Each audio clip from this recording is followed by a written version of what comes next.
Aujourd'hui, à rencontre, le philosophe Roger Garaudy.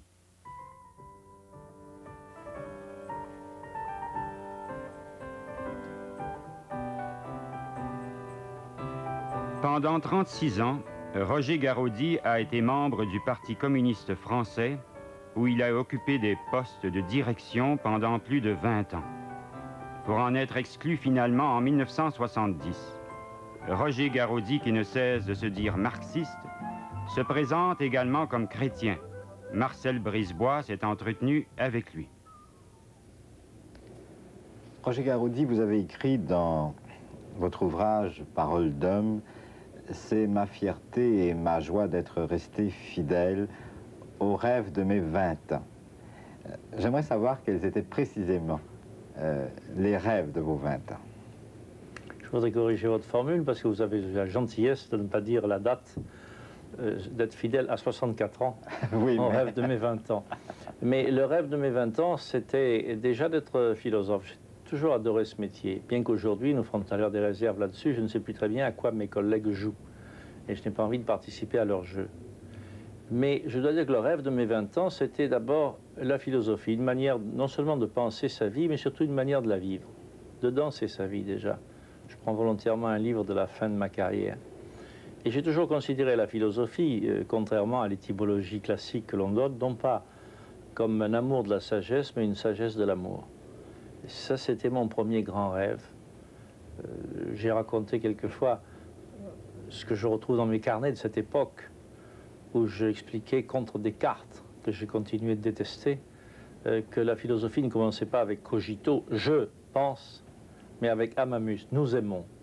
Et je crois que c'est ce thème de l'amour qui est resté la chose essentielle. Un de mes amis à cette époque, un de mes camarades de Cagnes, me disait « Tu es une sphère qui court après son centre ». J'espère ne pas l'avoir trop déçu, même si je lui dis aujourd'hui que je ne suis pas tout à fait sûr d'avoir trouvé le vrai centre.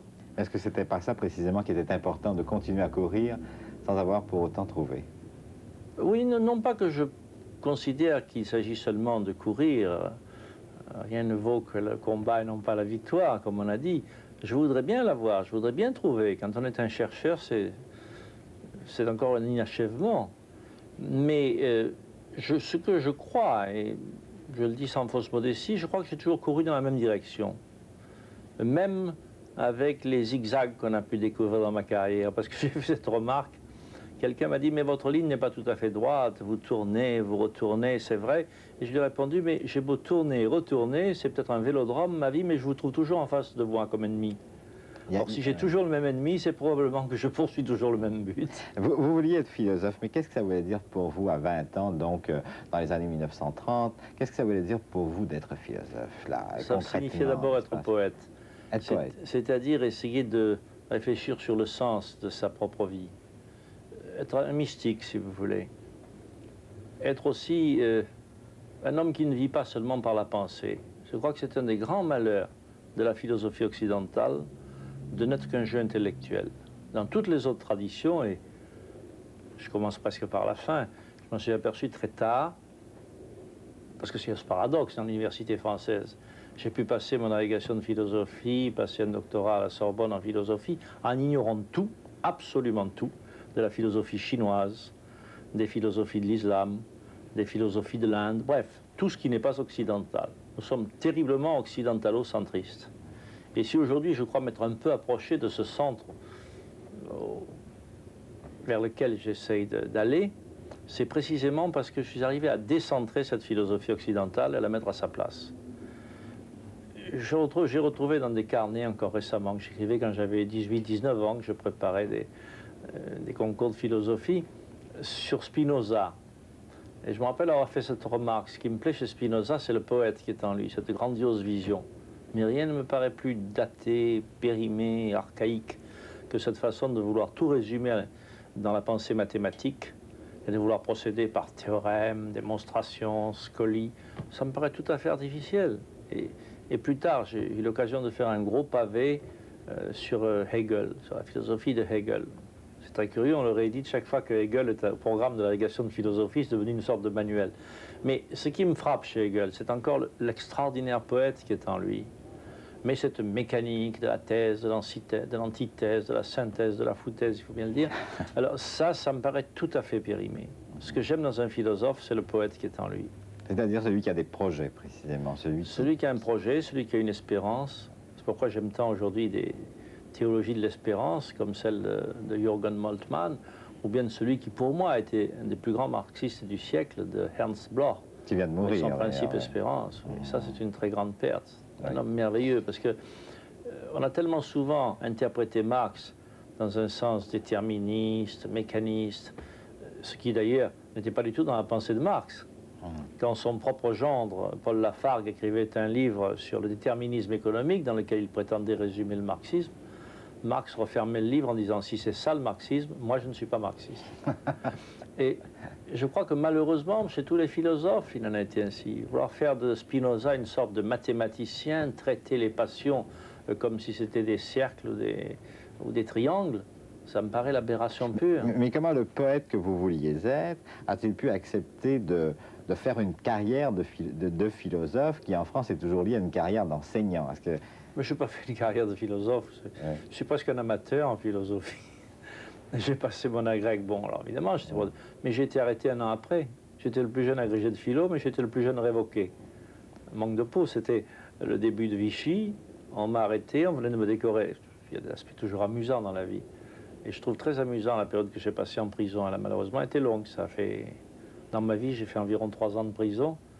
Et je suis titulaire de 14 condamnations. Vous avez interrogé un homme malfamé, oui, dont une pour vol et détention d'armes militaires au moment des grèves de Carmont.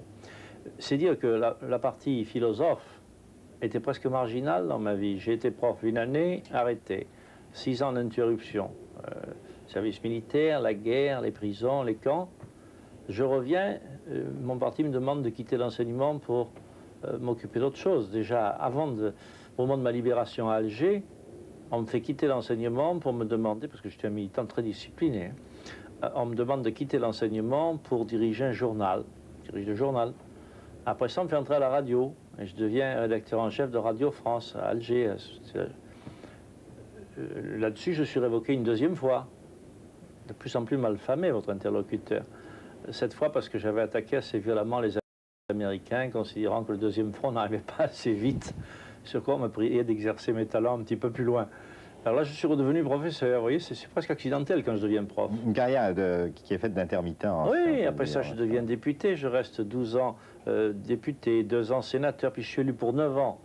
Sénateur, là, je commence à m'ennuyer au Sénat. Le Parlement, j'en avais vraiment ras-le-bol, et surtout quand on avait eu la très mauvaise idée de faire de moi un vice-président de l'Assemblée. Alors l'idée de venir 3 fois par semaine avec un frac, siéger sur le perchoir, présider l'Assemblée, ça me paraissait la chose la plus atroce qui soit, parce que je n'ai jamais cru au système parlementaire. Mais le parti l'exigeait. Vous n'avez jamais cru au système parlementaire? Non, jamais. Et alors quand j'ai été élu pour 9 ans au Sénat, la 2e année, Maurice Thorez vivait encore, et je dois dire que le culte de la personnalité de Maurice Thorez jouait en ma faveur. En général, il me protégeait. Je lui dis, écoute, si tu veux me faire plaisir, laisse-moi quitter le Sénat et redevenir prof. Et je suis devenu prof d'esthétique à la fac. Alors là, je commençais à trouver un centre, parce que je vois le fil un peu de votre entretien, vous cherchez le centre. Et bien pour moi, le centre, tout au moins tel que je le vois maintenant, c'est le point où l'acte créateur esthétique, la foi chrétienne et la politique ne font qu'un. Vous venez de dire beaucoup de choses en même temps, n'est-ce pas? D'abord, prenons-les les uns à la suite des autres, et commençons par le dernier. La politique, n'est-ce pas? Parce que vous vous êtes aussi engagé en politique, et ça très jeune, n'est-ce pas? Qu'est-ce que le philosophe que vous vouliez être est allé faire en politique? Je voudrais d'abord noter que le dénominateur commun de l'acte créateur esthétique, de la foi et de la politique, c'est l'acte créateur. Et de ce point de vue, la politique prend une dimension nouvelle. La politique n'est plus une technique, un moyen pour accéder au pouvoir ou pour s'y maintenir. Elle devient essentiellement une réflexion sur les finalités globales de la société, par conséquent sur les fins dernières de l'homme, et la mise en œuvre des moyens propres à atteindre ces fins. C'est pourquoi la politique me paraît trouver son modèle dans l'acte esthétique exactement comme l'acte de foi du chrétien. Donc les trois choses, finalement, sont des volets d'une même réalité. N'en font qu'une. On dit quelquefois que je suis une sorte de touche-à-tout, qui écrit tantôt un livre sur l'esthétique, comme ça m'est arrivé, sur la peinture, avec les 60 œuvres qui annoncent le futur, ou sur la poésie, avec les livres sur Saint John Perse. D'autres fois, ce sont des livres politiques, et le plus souvent, des livres religieux.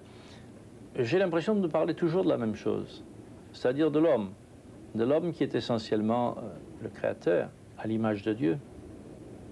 Oui, mais comme on a dit, n'est-ce pas, la reproduction c'est bien mal faite, n'est-ce pas, il y a eu des vices quelque part, parce qu'on a un peu perdu l'image. Mais enfin, la politique quand même, n'est-ce pas, vous dites réflexion sur les fins, mais aussi mise en œuvre des moyens. Sur les fins, peut-être qu'on peut toujours s'entendre, n'est-ce pas, par le vague des mots, des choses pareilles. Mais est-ce que sur les moyens, il n'y a pas des conflits inévitables? Et alors, comment vous situez-vous, vous, dans ces conflits? Je m'excuse de n'être pas d'accord avec vous, je crois au contraire que les désaccords sont toujours sur les fins, et non pas sur les moyens. Par exemple, on dit quelquefois, bon, vous êtes révolutionnaire, comment on peut être chrétien? La violence, ça n'est pas une chose chrétienne. C'est une hypocrisie, je le dis franchement, sans nom. Depuis quand a-t-on vu des chrétiens interdire toute violence? À ma connaissance, depuis Constantin, c'est-à-dire depuis 15 siècles, jamais l'Église, aucune Église, n'a interdit à un chrétien, ni même à un prêtre, d'être soldat. C'est donc que ce qui est en cause, ce n'est pas le moyen, c'est la fin. On peut être soldat, mais on ne peut pas être un militant révolutionnaire. Alors je crois qu'il faut être très franc, nous avons là un faux problème. Le premier qui a dit « la fin justifie les moyens », ça n'est pas un bolchevique, c'est un père jésuite au XVIe siècle. Alors je crois qu'il faut faire très attention sur ce point. Si nous avions le choix des moyens entre la violence et la non-violence, quel est le fou qui choisirait la violence? En réalité, nous n'avons jamais ce choix. Si vous voulez, très concrètement, si j'appelle seulement violence celle de la révolte, si je condamne comme violente la révolte de l'esclave, cela veut dire que je me fais le complice de la violence permanente et bien huilée du maître qui le tient enchaîné. C'est même pas moi qui ai inventé ça, c'est un des hommes les plus, je crois, significatifs de la non-violence à notre époque. C'est dans Elder Camara, dans son beau livre sur la spirale de la violence, qui distingue de trois niveaux de violence. Il dit qu'il y a une violence institutionnelle, celle qui amène à l'écrasement des hommes. Dans son Amérique latine, il en donne des exemples terribles. Puis il y a une deuxième violence, c'est la violence révolutionnaire qui se dirige contre la première. Puis il y a une troisième violence, c'est la violence répressive qui se dirige comme la seconde, contre la seconde. Et il ajoute, il n'y a pas pire hypocrisie que d'isoler la seconde et de ne pas parler des deux premières.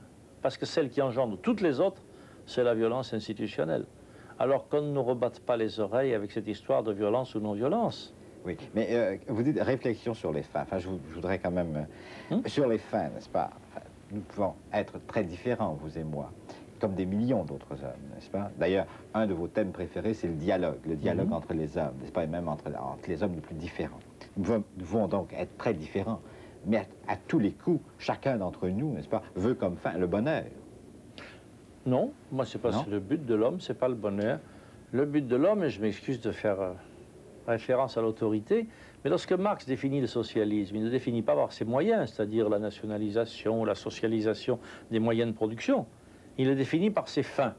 Je vous cite de mémoire, mais enfin le contenu, je vous prie de me croire que c'est celui-là, dans l'idéologie allemande, il dit le socialisme, c'est un régime qui crée les conditions économiques, politiques, culturelles, pour que chaque enfant qui porte en lui le génie de Raphaël ou de Mozart puisse devenir Raphaël ou Mozart. Je crois que c'est la fin dernière. Je me souviens, on parlait d'une opposition. J'étais président de la commission d'éducation nationale de l'Assemblée nationale, tout de suite après la Libération, et comme représentant du Parti communiste. Nous avions dans cette assemblée le vieux Marc Sangnier, le vieux lion de la démocratie chrétienne, qui était un homme merveilleux, nous l'appelions l'oncle Marc. Et un jour, on lui a dit, mais vous parlez toujours de démocratie, et dans vos batailles contre Maurras, vous parlez toujours de démocratie. Qu'est-ce que c'est que la démocratie? Et l'oncle Marc, enfin Marc Sangnier, disait, la démocratie, c'est un système qui permet à chaque homme de déployer toutes les richesses humaines qu'il porte en lui. Et je me suis permis de l'interrompre, d'ajouter, signé Karl Marx. Et c'était Marc Sangnier, un militant chrétien, qui n'avait sans doute jamais lu cette formule de Marx, et qui retrouvait ce qui, à mon avis, est le dénominateur commun de tous nos efforts. Et c'est pour ça que vous disiez que j'ai été un des artisans du dialogue. C'est vrai.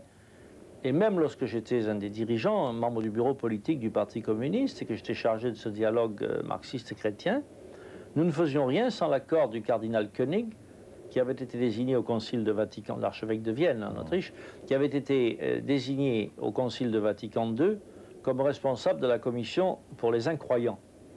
Et j'allais très régulièrement à Vienne discuter avec lui, nous établissions ensemble ses plans, et je dois dire que j'ai rencontré chez lui une extraordinaire compréhension, précisément parce qu'il y avait ce dénominateur commun, faire de chaque homme un homme, c'est-à-dire un créateur, à tous les niveaux de la vie économique, politique, culturelle. Ça, c'est la fin. Ça, c'est la fin. Et il y a les moyens. Et vous, parmi les moyens, à un moment donné de votre vie, vous avez choisi de devenir membre du Parti communiste. Oui. Comment ça se situe dans la ligne de la fidélité, justement? Parce que je retrouvais, ma conversion est d'un type un peu particulier, ma conversion, disons, au marxisme. Je vous disais tout à l'heure, j'étais un président des étudiants chrétiens, Huguenot, et je me suis mis à lire d'abord Jaurès, qui pour moi était un peu le lien entre les deux. Donc je retrouvais cette conjugaison entre la poussée humaine, si vous voulez, Plutarque, et puis la nécessité qui s'impose. L'homme crée sa propre histoire, mais il ne la crée pas dans n'importe quelles conditions. Il la crée dans des conditions toujours conditionnées par le passé. C'est la formule d'ailleurs qu'emploie encore Marx dans plusieurs passages de ses ouvrages, en particulier dans le 18 Brumaire de Louis Bonaparte. Et alors je me suis demandé, mais quel est le point d'application? Car enfin, il faut être franc quand on fait un dialogue. Ou bien on compare un idéal à un idéal, ou une pratique à une pratique. Ce qui me paraît le plus malhonnête serait de comparer un christianisme tel qu'il doit être à un marxisme tel qu'il est, ou un marxisme tel qu'il doit être avec un christianisme tel qu'il est. Or, il faut bien dire que de ce point de vue, nous avons connu les mêmes déboires. Depuis 2000 ans, le christianisme s'efforce de créer, de préparer l'avènement du royaume. Pouvez-vous me citer une seule cité qui mérite de s'appeler chrétienne? Il y a eu des tentatives de monarchie de droit divin, de démocratie chrétienne. Maintenant, on parle de socialisme chrétien. Je n'aime pas cette expression.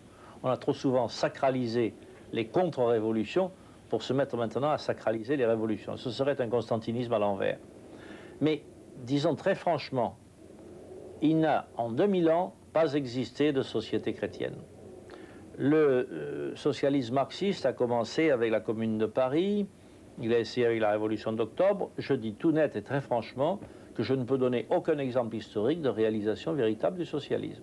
Ni le socialisme suédois, ni le socialisme soviétique. Chez toi, c'est un emplâtre sur une jambe de bois, c'est-à-dire une tentative de replâtrage d'un capitalisme. Ça n'a rien à voir avec un socialisme. C'est un capitalisme aménagé, plus humain, je le reconnais, que la plupart des autres formes du capitalisme, mais je ne crois pas qu'on puisse faire du capitalisme qui est en soi intrinsèquement pervers. C'est la base de notre accord avec Don Helder, qui est pour moi plus qu'un ami, qui est un frère. Et je crois que la formule, le défi qu'il m'avait lancé il y a 6 ans, quand nous avons commencé à nous connaître, reste absolument vrai. Voulez-vous nous le rappeler? Il m'avait dit à cette époque, c'était à une réunion qui se tenait à Genève, à propos de l'encyclique Pacem in Terris. Il y avait une assemblée internationale, et c'est là qu'ont commencé nos relations. Je répète qu'ils sont des relations beaucoup plus que d'amitié. Je n'ai plus rien écrit depuis sans le soumettre d'abord à Don Helder, et il m'a fait l'amitié de la réciproque. Et il me disait alors, le prochain pas que nous avons à faire, vous et moi, à ce moment, je représentais une institution, j'étais dirigeant du Parti français, j'étais le 2e ou le 3e homme du Parti français. Et il m'a dit que nous avons eu le tort, nous, c'était un pape qui a marqué dans l'histoire, et pas d'une très bonne manière à mon avis, de dire en 1948, le communisme est intrinsèquement pervers. Ce que nous devrions dire aujourd'hui, ajouté Don Helder, c'est que c'est le capitalisme qui est intrinsèquement pervers, et que le socialisme peut devenir pervers lorsqu'il est déformé. Ça, c'est notre pas. Et vous, communistes, ajoutait-il, vous devriez faire un pas. C'est de considérer que le matérialisme, sous sa forme philosophique, et que l'athéisme ne sont pas consubstantiels à l'idée révolutionnaire. Nous avons tenu l'un et l'autre parole. Dans le dernier livre qu'il a publié, où il a eu la gentillesse de rappeler d'ailleurs ce débat, et les rapports que nous avons, et qui s'appelle, je crois, un évêque se met en question. De même que pour ma part, dans Parole d'homme, nous avons tenu ce pari, nous avons fait cette double démonstration. À mon avis, c'est une des conditions, pas seulement du développement de l'un et de l'autre, mais c'est la contribution nécessaire que chacun doit apporter à la construction de l'homme. Parce que, pour moi, un christianisme qui refuserait de prendre en compte les exigences militantes, sociales, efficaces du marxisme, risquerait fort de s'évaporer en une pure piété personnelle. Et inversement, un marxisme qui refuserait de prendre en compte cette ouverture, cette brèche sur l'avenir, cet éventail de possibles que représente la transcendance chrétienne, risquerait fort de redevenir un humanisme clos et, disons le mot, un stalinisme. Vous venez de dire un mot très, très grave, parce que vous avez vous-même écrit dans Parole d'homme, précisément, que vous avez été vous-même stalinien et que vous ne rougissez pas de l'avoir été. Oui, j'aggrave mon cas. Je l'ai été de la tête aux pieds. Pour une raison fondamentale, c'est que lorsque j'avais 20 ans, c'est-à-dire en 1933, quand j'ai adhéré au Parti communiste, le monde était manichéen, c'est pas moi qui l'ai fait ainsi. Il y avait d'un côté, dans le monde capitaliste, 70 millions de chômeurs. On tuait à cette époque des vaches laitières en Hollande, alors que des enfants dans les quatre coins du monde mouraient de faim. On jetait du blé à la mer, alors que dans le port de Gênes, on se battait pour un morceau de pain. Nous avions l'impression d'un désordre absolu. Et d'autre côté, nous avions le commencement des plans quinquennaux. Le moment de la grande épopée de maîtrise de la nature qui a permis à la vieille Russie de rattraper en quelques années des siècles de retard. Alors c'est vrai, le monde était manichéen et nous sommes devenus manichéens. Et c'est encore plus vrai lorsqu'Hitler est arrivé au pouvoir, c'est d'ailleurs aussi en 1933. Et lorsqu'on a vu à quel crime cela menait, tout ce qui combattait Hitler était dans le sens du bien. Nous avions donc un monde séparé en deux, tout le bien, tout le mal. Et nous avons eu tendance, en effet, à devenir tout à fait manichéens. D'un côté, tout le bien, et de l'autre côté, tout le mal. Est-ce que nous avions tort? Pour ma part, je ne regrette pas d'avoir combattu l'hitlérisme dès le début. Et je dois dire qu'à cette époque, on ne se bousculait pas au portillon. Les militants communistes ont commencé par dénoncer Hitler. Sont les seuls, pour la France, je pense, qui ont par exemple dénoncé les accords de Munich comme une capitulation. Et voilà pourquoi je ne me repens pas du tout. D'autant plus que nous ne savions pas à quel prix était réalisée cette épopée. C'est seulement, je dois le dire très franchement, après le 20e congrès du Parti communiste de l'Union soviétique, que nous avons vu à quel prix ceci avait été fait. Mais maintenant, si je regarde en arrière, si je me reporte en 1933, je recommencerai sans changer un iota la vie et les combats que j'ai menés à cette époque. Vous avez été exclu du Parti communiste. Oui, c'était la période la plus douloureuse de ma vie. C'est le moment où, peut-être le seul moment de ma vie où j'ai pensé à me suicider. Parce que je me demandais si 37 ans de ma vie, puisque je suis resté 37 ans militant du parti, 25 ans membre du comité central, 12 ans membre de son bureau politique, je me demandais si brusquement 37 ans de ma vie n'avaient pas perdu tout leur sens. Comment avez-vous pu... Enfin, vous avez été exclu, mais je pense que vous-même, avant d'avoir été exclu, ou peut-être après, en tout cas, vous avez dû faire vous-même une rupture. Vous avez dû dire, je ne puis plus demeurer membre de ce parti. C'est vrai. J'ai même eu, je dois dire, mes anciens camarades ont eu beaucoup de patience. J'avais dit d'avant, je ne démissionnerai jamais. Quand vous en aurez assez de moi, vous m'exclurez. Parce que si je démissionnais, ça veut dire que je considérais que j'avais rompu avec la ligne du parti. Je continuais à croire, c'était peut-être beaucoup d'orgueil de ma part, que je continuais dans la ligne qui avait été toujours la mienne et celle de mon parti et qui s'identifiait. Par conséquent, je n'avais aucune raison de démissionner. Ça a duré pendant 5 ans. C'était pénible parce que c'est la première fois qu'un membre du bureau politique se trouvait en opposition avec les autres de ses camarades. Je dois dire que c'est depuis cette époque que j'ai commencé à prendre des tranquillisants. À chaque bureau politique, j'arrivais avec mes pastilles. Et je suis devenu une sorte de drogué, je ne peux plus dormir sans cacher. Ça a commencé avec ça, parce que je voulais tenir jusqu'au bout, c'était pas toujours simple. Et à partir du moment où Maurice Thorez, qui était un homme de très haute stature, du point de vue politique, du point de vue philosophique, du point de vue des fins globales, de leur visée, était un homme remarquable, à partir du moment où j'ai perdu cet appui, je savais qu'à terme, j'étais condamné. Mais j'ai voulu tenir jusqu'au bout, dans la ligne qui, à mon avis, était ma raison d'être, ma raison de vivre. C'est pourquoi le moment de mon exclusion, et même le moment de ma rupture, c'est-à-dire le congrès avant mon exclusion, 3 mois avant, était pour moi déjà une chose extraordinairement pénible. Et ce jour-là, j'ai l'impression que ma vie n'avait plus de sens. Et tout le problème qui a dû se poser à vous à ce moment-là est à peu près le suivant. Comment rester fidèle à moi-même en rompant avec le parti? Non, on est recommencé à partir du tombeau. Et c'est comme ça que se font les résurrections d'habitude. et essayer de revivre et de continuer cette tâche. Et je dois dire que mon plus grand effort depuis cette époque, c'est-à-dire depuis 7 ans, depuis 1970, depuis mon exclusion, c'est de n'avoir pas une mentalité d'émigré, de ne pas me réjouir des fautes, des erreurs commises. Si je vous disais que je continue à me sentir responsable des erreurs et des fautes du parti, comme si j'en étais toujours le dirigeant, malheureusement je ne peux plus y intervenir, mais je vous donne un exemple, ce que je reproche à Georges Marchais, qui est l'actuel dirigeant du Parti communiste français, c'est précisément que pour la première fois depuis 35 ans, le Parti communiste français n'est plus le grand parti de l'opposition. Il est le fossoyeur du Parti communiste français. C'est le plus grand grief que je lui fasse. Est-ce qu'au fond, on ne peut donc pas dire ceci, c'est que vous êtes non seulement toujours marxiste, mais vous êtes toujours au fond de votre cœur un véritable militant communiste? Oui, oui, j'espère, et j'espère le rester. Parce qu'on peut quand même faire une distinction entre être marxiste de type philosophique ou idéaliste, etc., et être membre d'un parti, n'est-ce pas? Si vous voulez, si je cherche maintenant les raisons profondes de mon exclusion, c'est toujours après coup qu'on les voit, disons que j'ai été exclu pour eurocommunisme prématuré. Mmh. Mais vous le demeurez. Et plus que ça même, n'est-ce pas? Puisque c'est plus que l'Europe que vous visez maintenant. Ah oui, mais à mon avis, maintenant, ma raison d'être, c'est le dialogue des civilisations. Je suis convaincu, premièrement, et ça c'est le grand axe de ma réflexion politique à l'heure actuelle, puisque nous n'avons pas parlé des aspects esthétiques et religieux, le grand axe c'est premièrement qu'il est impossible de construire un socialisme à l'intérieur du modèle actuel de croissance, qui me paraît un modèle de croissance tout à fait propre au régime capitaliste, qui ne peut pas exister sans lui et qui conditionne sa survie. Par conséquent, nous ne pouvons pas insérer un socialisme à l'intérieur de ce système de croissance. Voilà pourquoi, à mon avis, c'est une grande inconséquence de la part de Marchais et de l'équipe dirigeante actuelle du Parti communiste français de continuer à dire, bon, il n'y a pas de démocratie à l'Union soviétique, mais c'est le socialisme tout de même. Quelle image donne-t-on du communisme? S'il peut y avoir un socialisme sans démocratie, comment le socialisme peut-il être crédible en France? Roger Garaudy, je vous remercie. Dans Paroles d'homme, Roger Garaudy nous fait connaître sa pensée.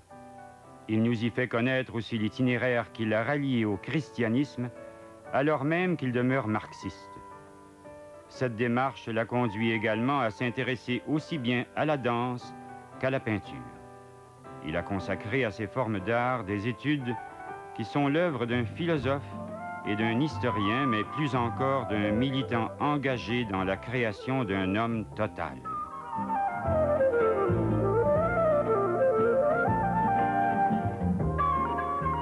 La seconde partie de cette entrevue avec Roger Garaudy vous sera présentée demain à la même heure.